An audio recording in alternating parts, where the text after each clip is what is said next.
Hi all, I thought we can continue our look at the evolution of chess style and look at game 17, decisive game 17 of the match between Alexander Alekhine and Bogoljubov. So this is a rematch, which many people thought there were stronger players, including of course Capablanca, to rematch. But okay, in this game we see a very interesting thing happen in the Queen's Gambit accepted. D4 from Bogo. Alexander replied with the Queen's Gambit accepted. He took the pawn. Now nowadays White knows enough theory to be able to gain back the pawn quite safely, but what we're about to witness is a total disaster for Black holding on to this pawn, believe it or not. Knight F3 was played. Now if White was really keen to get back the pawn, then a move like E3 could do the trick, and if Black dared to play something like B5, undermining is very effective, like this. For example, you know, like this, takes Queen F3 could be a punishment. So Black usually doesn't cling on to the pawn basically, but Bogo was pushing his luck. He played Knight F3. Now we see Knight F6, and again not E3 here to try and get back the pawn immediately. Instead Knight C3, and now a move which shows that actually Alexander might be keen to hold on to this pawn. Still, it's at some cost, this move, as we'll see that if White plays, so what Black played was A6, as though he's going to hold on to the pawn with B5, and it's a bit of a cheeky thing to do, this A6. And you might wonder, well, hold on, Knight C3 did support E4 and then maybe E5, and if that's dislodged, there's a soft spot here surely. And if Black ever castled kingside, then say this knight was there, then H7 would be more vulnerable than usual. So maybe this is a legitimate, you know, Gambit attempt in its own right.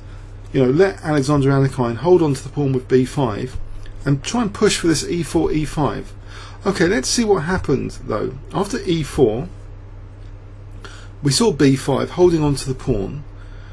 Okay, and again White could, you know, try and make a kind of positional sack with B3 maybe later on, but he has to be very careful here about the possibilities of B4 and you know, maybe taking on E4 later. And Bishop B7 is a very good square for the bishop, striking across the diagonal.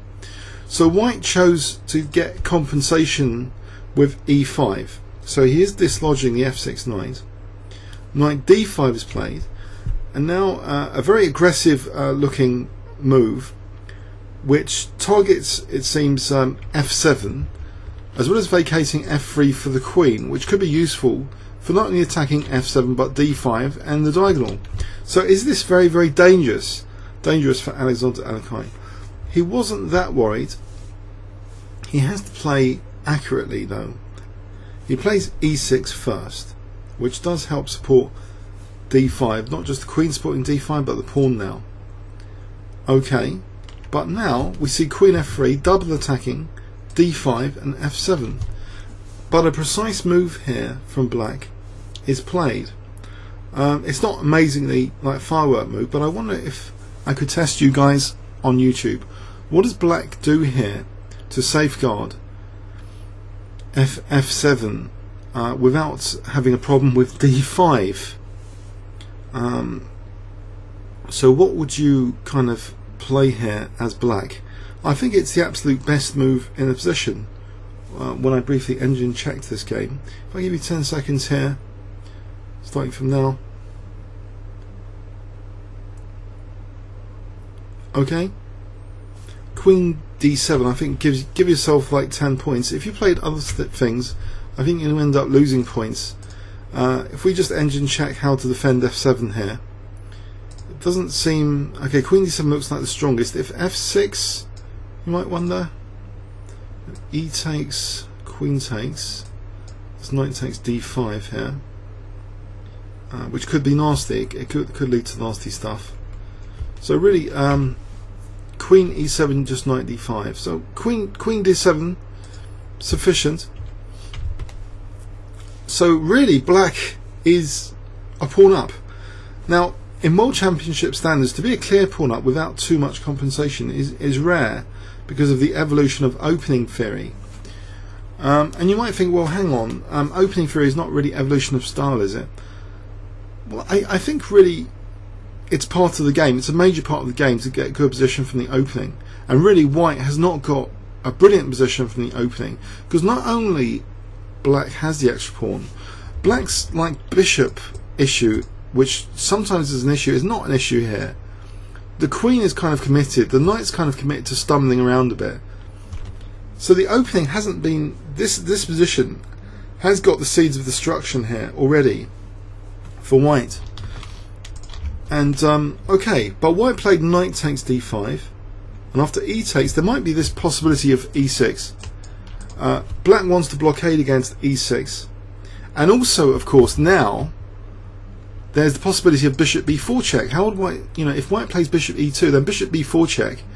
Is white not going to castle? If he plays like this, then white would forfeit castling. So really, from an opening perspective, this would be virtually unheard of in modern, World Championship matches, to have such a disaster where you're having to play a pawn down after 9 moves and a proxy move like a3, which itself, by the way, is a target, as we're about to see later on in the game. It's a useful tactical target.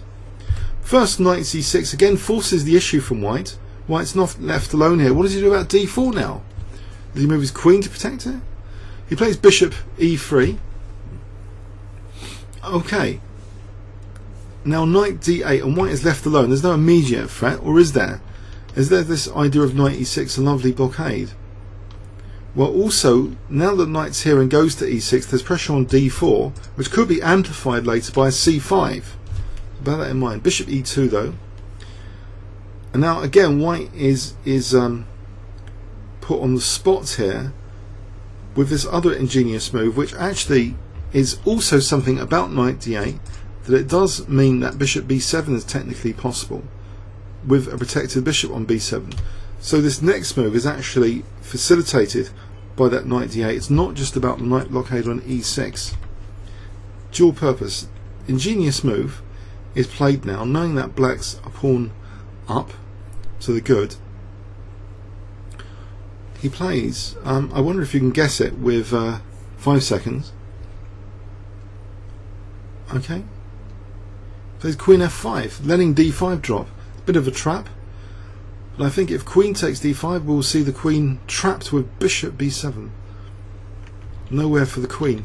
So this is ingenious tactics now, but Alexander is showing fine tactical pressure, being a pawn up to consolidate, to get rid of all the pressure from white, to just be a total pawn up. Not only that, now after queen g3, we've got here a queen like locked in on the king side, with limited targets, and a queen which is able to infiltrate early into the white position if needed.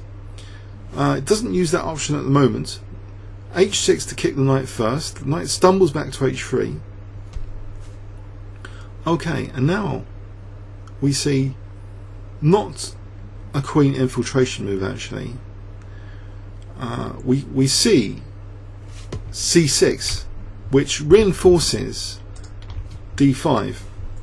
So you might wonder, why play c6? Why indeed? Why not something like queen c2? I think let's check this. Queen c2 might actually be an aggressive move. I think the concern was this idea of knight f4, where does black have to play c6? There might be another tactical alternative, you see, like knight e6. Computers are much more clinical. If knight d5 here, then taking on b2. Okay. So, but c6 is a reasonable move as well, and that was played. Okay, the infiltration can wait for a moment. And actually, white doesn't do himself much of a favour with this next move. He plays f4, which really deprives the knight of that lovely f4 square. Well, relatively lovely f4 square. And now we see the infiltration queen c2, threatening to win another pawn. But this is ignored by Go. He plays queen f2. Now if queen takes b2, is this major tactical trap being set for the black queen being trapped. That's the big question here. But what we see instead from Alexander Alekhine is not the obvious, but a little bit of an unexpected move. Remember, this is 1934, and what's incredible is it seems to be a very clinical tactical move, actually, which Houdini likes. We're in 2012. Houdini likes this next move, so this is you can't take away from Alexander's tactical prowess so far in this game. He's infiltrated with his queen, and he's not that keen immediately to take on B2. Can you guess what he played here? If I give you 10 seconds starting from now.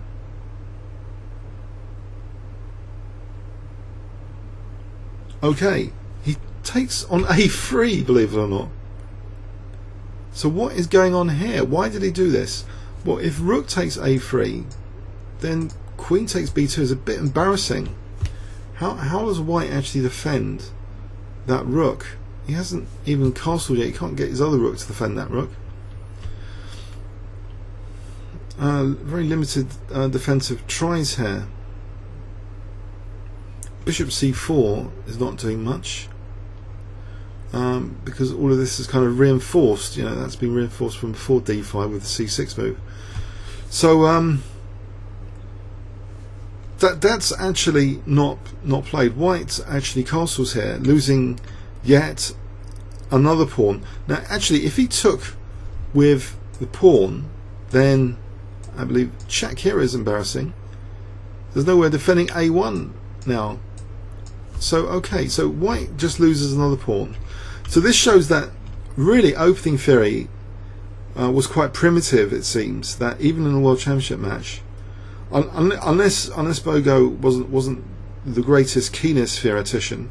Around this time, Max Erber, which is what we're going to see in a future World Championship match, maybe he was a much greater opening theoretician anyway than Bogo, or even Capablanca. Even though that was a restricted set of lines when they played in their World Championship match, at least there wasn't any major opening disaster that we're witnessing here. Because what we're witnessing now after bishop takes b2 looks like three connected passed pawns now on the queen side without white even being able to play rook c1. That's the big improvement of getting the bishop involved. You see, if the black queen had munched with queen takes b2, would it be a case of having the cape but not being able to eat it? Bishop takes a3 is really engine approved. Huge move to play bishop a3. Queen takes b2. Still, it's actually playable for black. Bishop f5 or bishop h3. As again, it seems as though white's struggling to generate compensation, but he might try his luck on the king side. Okay, basically there's a situation with lots of pawns over here. Whoops, lots of pawns over here. It's not good. So this is even worse in the game. So you could say this is resignable, or is there going to be something to look forward to if the king castles over here? Well, Alexander's not overly keen on stereotypical moves. He fits it into the position. He plays bishop f5. Okay, which means the bishop's actually very nice there. It can come to these two squares potentially. In fact, after g4, bishop e4. Now we see f5, and now knight b7, which prepares actually the option of casting queenside. So knight f4, black castles queenside, away from the potential issues with these pawns crashing through to his king position. So he's still got these three passed pawns ready to storm down the board. Queen g3. But now actually he plays a move on the other side, g5. He's not in a rush to move any of the pawns. Okay, g5. Okay, now after fg, bishop d1 attacking the queen, he plays queen c3. Knight e6, it looks like an attacking move, but the rook moves. Now rook f6. So is white making any progress here? the rook's now prepared to double to kick that knight. So rook he8. Where's the knight going? Goes back, knight f4. Okay. With knight f4, we've got a double attack on these two guys. This one is sort of protected by the bishop, but it is actually okay.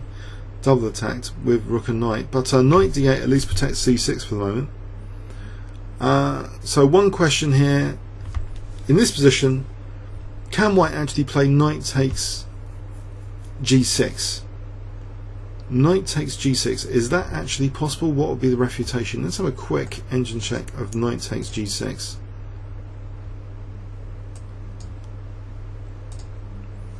Bishop takes, rook takes, move queen d3 hitting the rook. Alright, makes way for bishop takes d4. I think that's the main issue, and then e5 will drop. So I think it gets very unpleasant after that.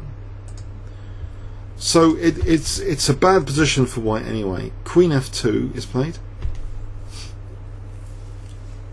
Okay. And now queen a3. What does queen a3 do, you might ask? Okay, let's find out. Bishop f3. He willingly exchanges off light square bishops and he plays g5. Okay, so that pawn's not going to be lost for a moment. Now rook e6, rook f5. White is just pawns down here with issues really. Queen d3 now h4. It's not that great without the black king on the king side. Rook g6, defending that pawn anyway. And there's also bishop d4 on the cards. h5 and now rook e6. So he's closed up that king side. So he's still got d4 now to attack and undermine. And he's keen to do that. Now that he's created that kind of free hand without worrying about these pawns, the attack on the centre begins with c5. A very powerful undermining of this pawn chain, because if it takes, then either, well, knight c6 looks very attractive, or even rook e5. So actually rook f3 is played. White's centre is about to crumble to dust, it seems. Queen c2. After queen e1, now knight c6, putting huge pressure. Look at all of black's pieces here are undermining these two pawns. So white's centre is about to crumble. Rook 1 f2. Now queen e4, hitting g4 as well as the centre pawn. Knight g3, and now queen takes g4, winning another pawn, and now bishop takes d4. And here white had enough. So he was really munched. We wouldn't witness something like this, we would think, in a modern World Championship match, that from the opening it seems black not only got an extra pawn up, but lots of positional trump cards to go with it, which is very nice, having the cake and eating it. The positional trump cards, you know, no issue with the light square bishop. Lots of pressure on d4 potentially. That light square bishop exercising itself underneath the variations, offering d5, poison pawn. Now in for more material soon, winning more material tactically, elegantly with bishop a3, making sure there's no rook c1 even. In no hurry to move those pawns. He makes his king safe. Then he kind of makes sure white hasn't got anything really that dangerous going on to win these pawns on the king side. Now once this situation is resolved with these pawns on the king side, that's the red light go ahead for starting to crumble white's centre. So now the pawns are fixed. White's centre is just crumbling, as well as g4 is weak. So not a brilliant game for Bogo, this one, and it pushed Alexander one step closer. It was best of 30 to winning this rematch, one step closer with this win. Okay, comments or questions on YouTube? Thanks very much.